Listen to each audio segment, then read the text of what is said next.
potentially need up to 490 million tons of SAF being available every year by 2050 in order to fill the gap and meet our net zero goal. That requires capital investment of $1.5 trillion over the next 30 years. And that sounds like it's not going to happen. But if you put this into context, this is about 6% of traditional oil and gas capex when average. And in many ways, we have to remember that shifting to sustainable aviation fuel isn't really an aviation challenge, an energy challenge. But because the major oil producers aren't really doing enough in this space, we're having to provide the impetus and really push that. And so seeing different businesses around the world, different agricultural communities and other research institutions really look into this is really heartening to see that they're on board. They know that there needs to be something done and are really pushing in this space as well.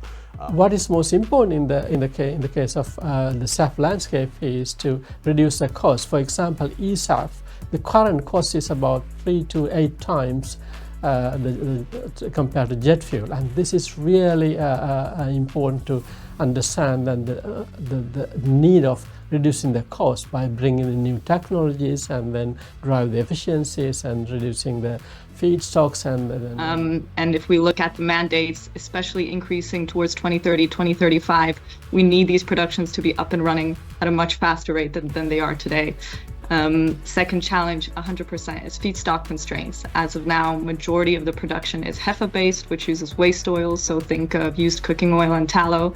And as you can imagine, there's only so many fries we as a society can eat, or probably should eat, so there's a cap to how much that feedstock can scale and grow in the future. And overcoming that challenge really is looking towards alternate technology pathways like eSAF that uses green electricity, water, and CO2, which with much dynamic generation 3 eSAF, and that has in both parts, Fischer-Tropsch and alcohol to jet route, has capacity to save about 95%. How can developing countries overcome challenges like limited access to financing and inadequate infrastructure to build SAF production facilities? Some amazing opportunities in developing and emerging economies for SAF production.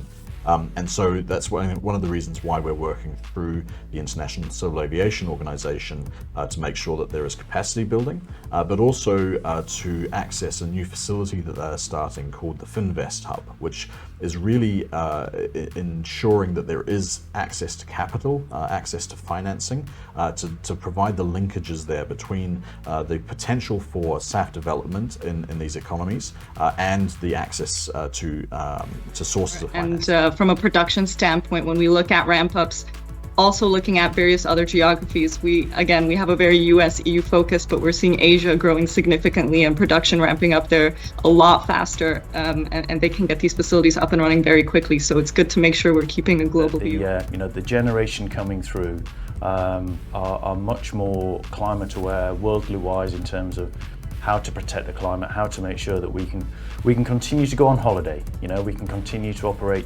aircraft safely. We can have a thriving aviation industry. But work on SAF, work on hydrogen, work on electrification, all those things need to happen.